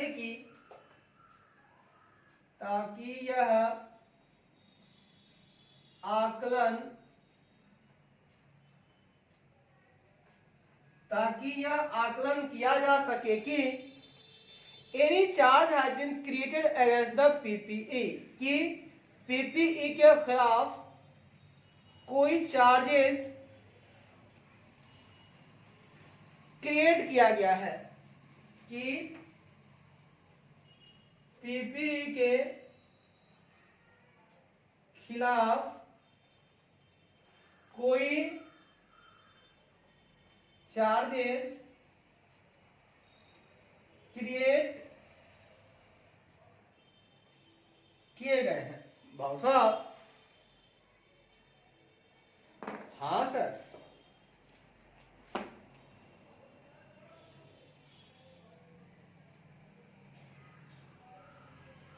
थोड़ा बात को समझाइएगा। हाँ भैया, हमने क्या बोला सुनिएगा। ऑडिटर साहब, हाँ भैया, सारे काम तो आप करिए लिए, थोड़ा और कर लीजिएगा। क्या करना होगा, जो जो किया है सब तो किए। इसके अलावा एज ऑडिटर आप क्या कीजिए कि एंटिटी के पास जो अवेलेबल है रजिस्टर ऑफ चार्जेज, कि हाँ भैया हमारा कुछ चार्ज हमको देना पड़ा है। चार्ज मतलब कोई शुल्क दिया गया होगा, तो रजिस्टर्ड होगा, उसमें लिखा हुआ होगा, तो उसको भी आपको सत्यापित करना चाहिए ताकि आप यह आकलन किया जा सके, यह एसेस किया जा सके कि पीपीई के अगेंस्ट में कोई चार्ज क्रिएट किए गए हैं क्या। अगर कोई चार्ज पीपीई के खिलाफ में अगेंस्ट में कोई चार्ज क्रिएट किए गए हैं, मैंने किसी को कुछ देना होगा तो उसे अगेंस्ट में, पीपीई के अगेंस्ट में या कुछ चार्ज अगर देना होगा, तो अगर देना है तो आपको रजिस्टर ऑफ चार्जेस भी दिखा दो। एज ए ऑडिटर हम देखेंगे आपका एंटिटी भैया, आपका रजिस्टर ऑफ चार्जेस देखेंगे हम, ठीक है। हमको उसको सत्यापित करना है ताकि हम यह आकलन कर सके कि हाँ भैया इस पीपी के अगेंस्ट में कोई चार्ज क्रिएट हुआ है। चलिए अच्छा है, कर देंगे, दिखा देंगे, बता देंगे। अब भाई साहब लास्ट टॉपिक हमारा आने वाला है इसका डिस्क्लोजर। तो हम लोगों ने क्या क्या पढ़ लिया, इसका सब पढ़ लिया। एग्जिस्टेंस पढ़ लिया, कंप्लीटनेस पढ़ लिया, वैल्यूएशन पढ़ लिया, राइट्स एंड ऑब्लिगेशन पढ़ लिया। अब भाई साहब हम पढ़ेंगे इसका डिस्क्लोजर। आइए जी आइए, अब हम लोग बात करेंगे जी डिस्क्लोजर की बात करेंगे जी।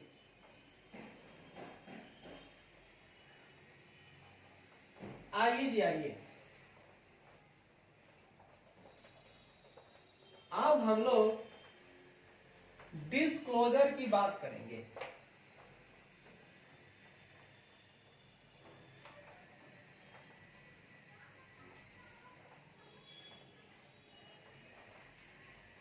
आइए भाई साहब आइए। डिस्क्लोजर का मतलब होता है भाई साहब प्रकटीकरण।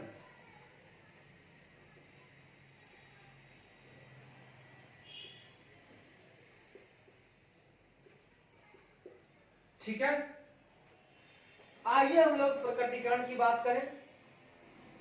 कहता है जी required disclosure for PPE have been appropriately made. PPE के लिए आवश्यक खुलासे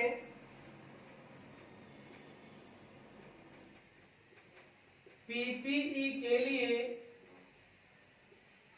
आवश्यक खुलासे पीपीई के लिए आवश्यक खुलासे एप्रोप्रिएटली उचित रूप से किए गए हैं। खुलासे उचित रूप से किए गए। अब डिस्क्लोजर उचित रूप से किए गए हैं कि नहीं, इसके लिए भी ऑडिटर साहब आप कुछ ऑडिट प्रोसीजर आप लगा लो, और ऑडिट प्रोसीजर हम बताएंगे, आप वैसे वैसे लगा लो। जी ठीक है साहब, बताइए, लगा लेते हैं, देर किस बात की। देखिए, इंश्योर, सुनिश्चित करें कि, इंश्योर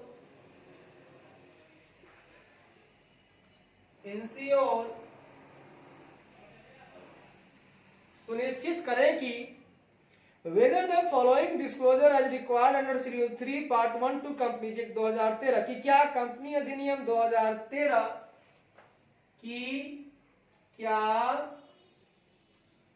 कंपनी अधिनियम 2013 की अनुसूची 3 भाग 1 की, अनुसूची 3 भाग 1 के तहत आवश्यक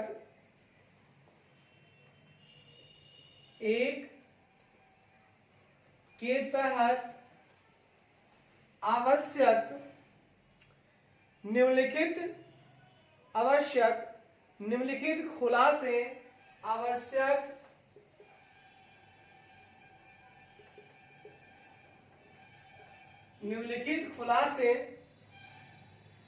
खुलासे, मेड किए गए हैं under the heading property plant and equipment. खुलासे संपत्ति, संयंत्र और उपकरण,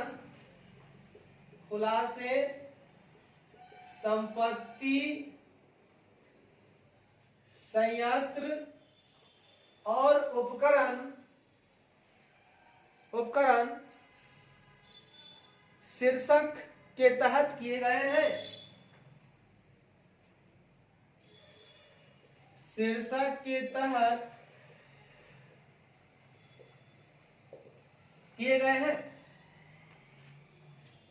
भाई साहब, हाँ भैया, मेरे को ये कहना है आपसे, और क्या कहना है सुन के लीजिएगा। आप सुनिश्चित करें, इंश्योर करें एज ऑडिटर कि क्या कंपनी अधिनियम 2013 की शेड्यूल 3 पार्ट 1 अनुसूची 3 भाग 1 के तहत जो रिक्वायर्ड, जो आवश्यक फॉलोइंग डिस्क्लोजर है, और जो कि property plant and equipment head के तहत होने हैं, क्या वे किए गए हैं? जरा आप इंश्योर कर लीजिए कि पीपीई के हेड में जो जो खुलासे जरूरी हैं वो भी कंपनी एक्ट 2013 की शेड्यूल 3 पार्ट 1 के हिसाब से जो भी रिक्वायर्ड खुलासे हैं वो किए गए हैं कि नहीं, ये जरा सा आप सुनिश्चित कर लीजिए, इंश्योर कर लीजिए। और क्या खुलासे हैं मैं नीचे बता रहा हूं, कैसे कैसे खोलना है ये बातें आपको मैं अभी बता रहा हूं। पहला पॉइंट है जी, classification shall be given as, वर्गीकरण इस प्रकार दिया जाएगा। Classification shall be given as, वर्गीकरण इस प्रकार दिया जाएगा। वर्गीकरण इस प्रकार दिया जाएगा। जो क्लासिफिकेशन होगा वो इस प्रकार दिया जाएगा। सबसे ऊपर आप लिखेंगे, ए में अलग से लिखेंगे, पीपी में क्या क्या आएगा, लैंड लिखेंगे, बोले तो भूमि आएगा। उसके बाद आप लिखेंगे बी नंबर में बिल्डिंग यानी भवन आएगा, बिल्डिंग आएगा दूसरा नंबर में। सी में आप लिखेंगे भाई साहब plant and equipment, plant and equipment, संयंत्र और उपकरण एकदम अलग अलग, ठीक है ना। लैंड अलग, बिल्डिंग अलग, प्लांट एंड इक्विपमेंट अलग आप लिखेंगे। डी में आप लिखेंगे फर्नीचर, फर्नीचर एंड फिक्चर्स, यहां पे एंड लिख दीजिएगा, एंड का चिन्ह भी दे सकते हैं। फर्नीचर एंड फिक्चर्स दे देंगे। ई में आप दे देंगे बजाते ऑफिस व्हीकल्स। व्हीकल्स आप अलग से देंगे। वाहन, कंपनी के पास वाहन है, पीपी में है, अलग से देंगे। प्लांट अलग, बिल्डिंग अलग, प्लांट एंड इक्विपमेंट अलग, फर्नीचर एंड फिक्चर अलग, व्हीकल अलग। एफ में देंगे आप ऑफिस इक्विपमेंट, कार्यालय उपकरण, ऑफिस इक्विपमेंट, कार्यालय उपकरण, बिल्कुल अलग से खुलासा करेंगे। जी में आप देंगे अदर। अदर कुछ भी होगा तो जी में डाल के दे देंगे अदर्स, लेकिन ध्यान रखिएगा स्पेसिफाई कीजिएगा नेचर, स्पेसिफाई कीजिएगा आप नेचर, यानी क्या अन्य, और अन्य में क्या कीजिएगा प्रकृति निर्दिष्ट करें। अन्य अगर कुछ भी है तो उसकी आप हमको प्रकृति जरूर निर्दिष्ट कर दीजिएगा कि किस नेचर का है भाव साहब। प्रकृति को बताने में देरी ना करें भाव साहब, ठीक है, आप ये बता दें। तो भैया वर्गीकरण आप इस तरह से करेंगे, लैंड अलग, बिल्डिंग अलग, प्लांट एंड इक्विपमेंट अलग, फर्नीचर एंड फिक्चर अलग, व्हीकल्स अलग, ऑफिस इक्विपमेंट अलग, अदर्स में आप स्पेसिफाई कर देंगे नेचर। बढ़िया है जी। तो हम वर्गीकरण इस प्रकार कर देंगे पीपीई का। अब आइए भाव साहब दूसरा पॉइंट क्या कहता है। पहला पॉइंट तो हो गया,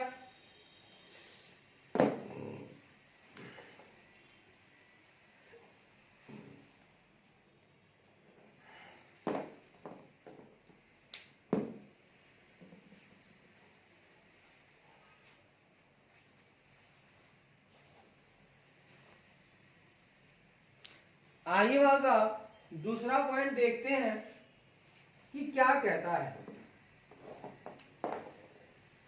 दूसरा पॉइंट कहता है भाव साहब assets under lease shall be separately specified under each class of asset. भाव साहब कहता है एसेट अंडर लीज, पट्टे के तहत परिसंपत्तियों को, पट्टे के तहत परिसंपत्तियों को, यानी एसेट को, संपत्तियों को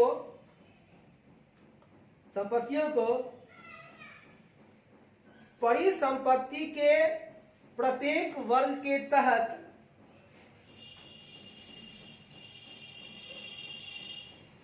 परिसंपत्ति के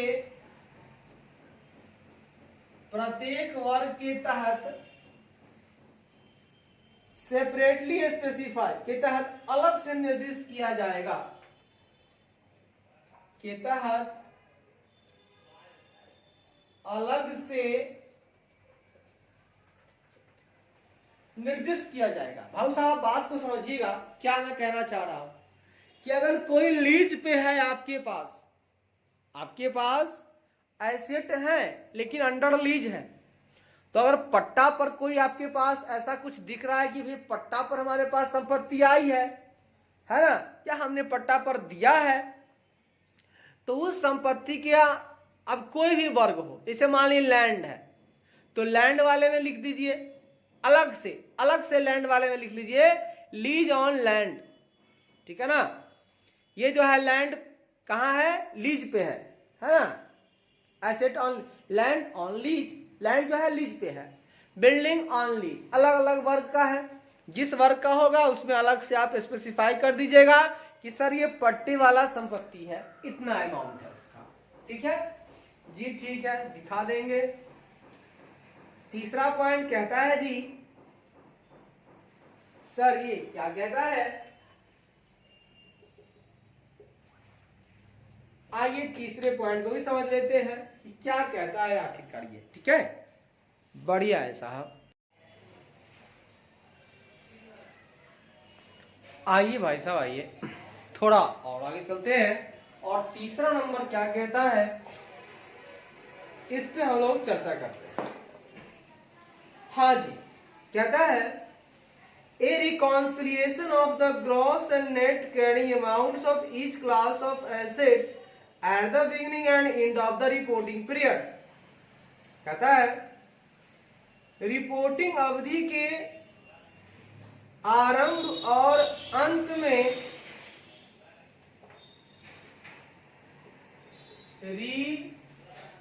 रिपोर्टिंग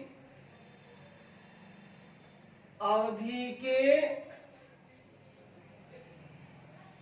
आरंभ और अंत में रिपोर्टिंग अवधि के आरंभ और अंत में परिसंपत्तियों के प्रत्येक वर्ग की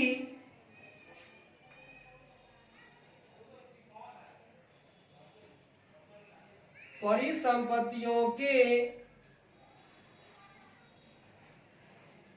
प्रत्येक वर्ग की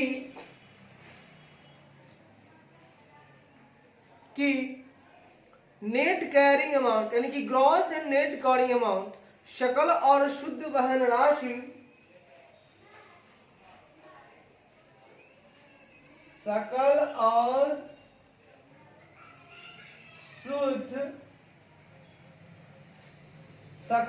शुद्ध वहन राशि सकल और शुद्ध वहन राशि का मिलान रिकॉन्सिलिएशन का मिलान showing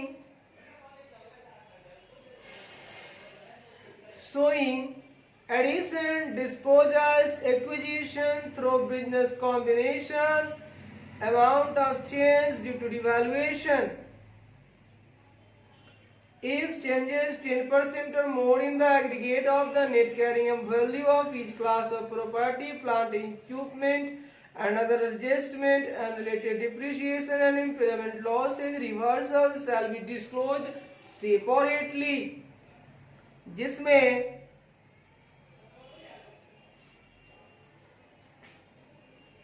कहता है थ्रू बिजनेस कॉम्बिनेशन, कहता है जिसमें व्यावसायिक संयोजनों, कॉम्बिनेशन मतलब संयोजनों, जिसमें व्यावसायिक संयोजनों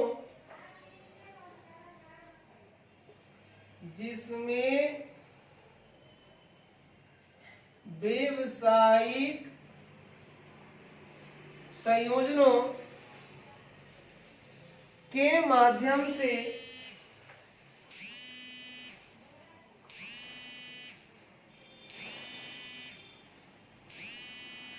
माध्यम से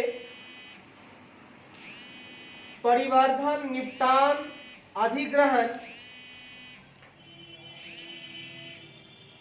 परिवर्धन, डिस्पोजल, निपटान, एडिशन, परिवर्धन, निपटान, एक्विजिशन, अधिग्रहण,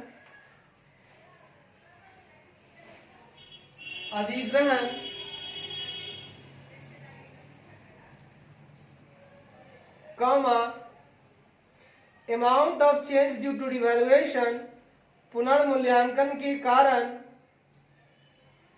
परिवर्तन की मात्रा,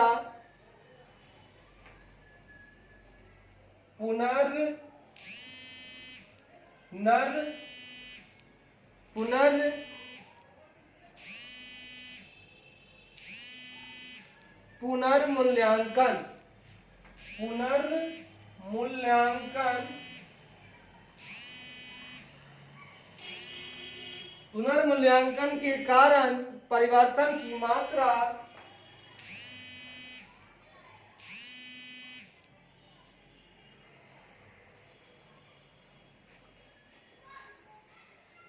परिवर्तन की मात्रा ब्रैकेट में बात करेंगे इफ चेंजेस इज 10% और मोर, यदि परिवर्तन इन द एग्रीगेट, यदि परिवर्तन कुल मिलाकर, यदि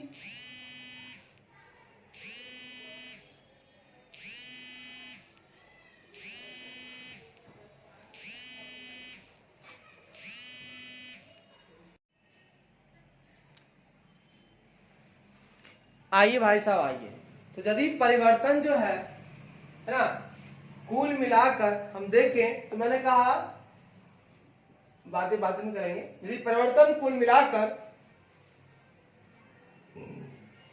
ये परिवर्तन कुल मिलाकर 10% या अधिक है, ठीक है, 10% या अधिक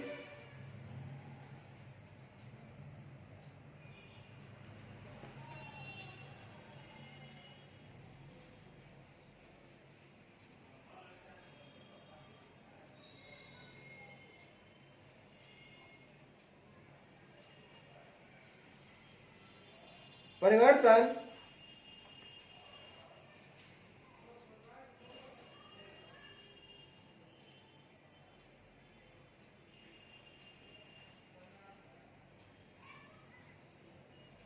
सुनिए, यदि परिवर्तन कुल मिलाकर आने दीजिए, यदि परिवर्तन प्रॉपर्टी प्लांट एंड इक्विपमेंट, संपत्ति संयंत्र और उपकरण, संपत्ति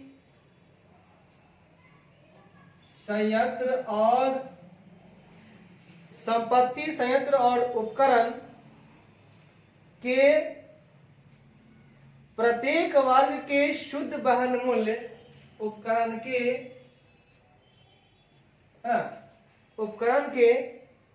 प्रत्येक वर्ग के उपकरण के प्रत्येक वर्ग के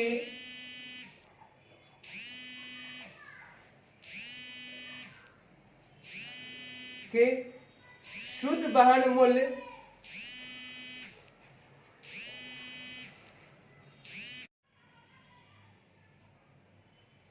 भाई साहब मैंने ये क्या बोला कि यदि परिवर्तन संपत्ति संयंत्र और उपकरण के प्रत्येक वर्ग के शुद्ध वहन मूल्य के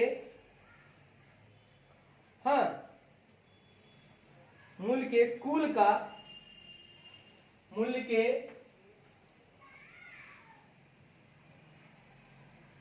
एग्रीगेट मूल्य के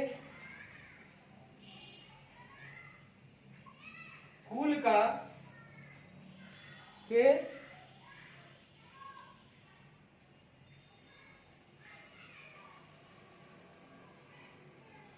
मूल्य के कुल मिलाकर 10% या उससे अधिक है,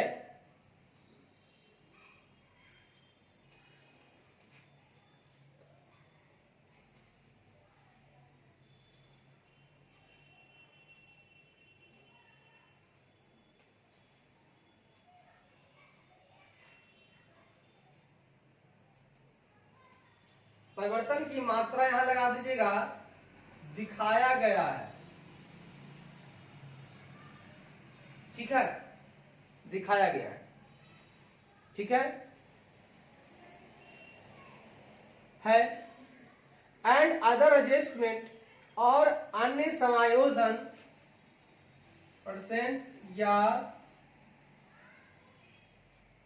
अधिक है, ठीक है। तो परिवर्तन की मात्रा दिखाया गया है और अन्य समायोजन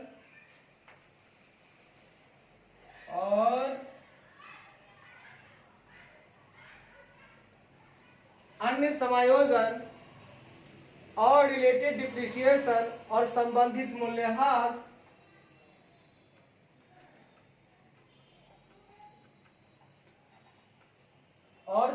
मूल्यह्रास और इंप्रेमेंट लॉसेस और क्षति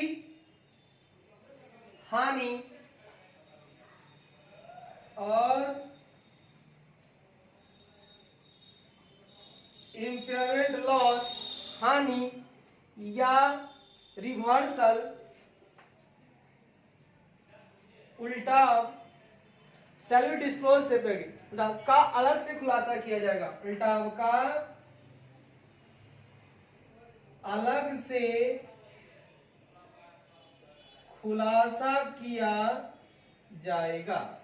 भाव साहब, हाँ भैया, बात को समझने का प्रयास करें। जो मैं कहना चाह रहा हूं, मैं कहना यही चाह रहा हूं भाई साहब कि रिपोर्टिंग अवधि जो है, ठीक है, उसके आरंभ और अंत में, ठीक है, जो रिपोर्टिंग अवधि है मेरा, उसमें परिसंपत्तियों के प्रत्येक वर्ग की, जितने भी वर्ग हैं, जैसे लैंड है, बिल्डिंग है, प्लांट है, अलग अलग है एसेट के वर्ग, उनकी जो ग्रॉस है वो और नेट कैरिंग अमाउंट, सकल और नेट जो कैरिंग अमाउंट है, वहन राशि है, उनको जरा सा मिलान कीजिए, सकल और शुद्ध का मिलान कीजिए, प्रत्येक का कर लीजिए, जिसमें आपको व्यावसायिक संयोजनों के माध्यम से, है ना, आपको व्यावसायिक कॉम्बिनेशन जो है, बिजनेस कॉम्बिनेशन के माध्यम से जो एडिशन हुए हैं, जो निपटान हुए हैं, डिस्पोजल हुए हैं, जो आपको अधिग्रहण हुए हैं, है ना,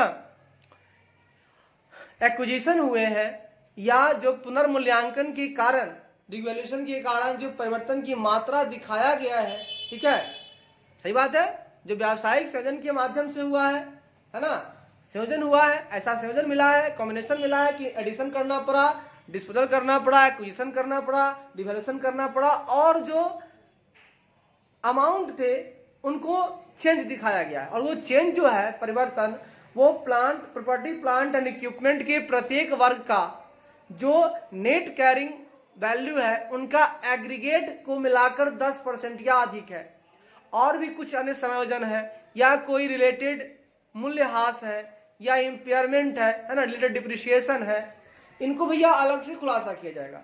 इस बात को आप ध्यान में रख लीजिएगा, ठीक है, इन सबों का खुलासा आप अलग से करोगे। बढ़िया भाई साहब, गुड।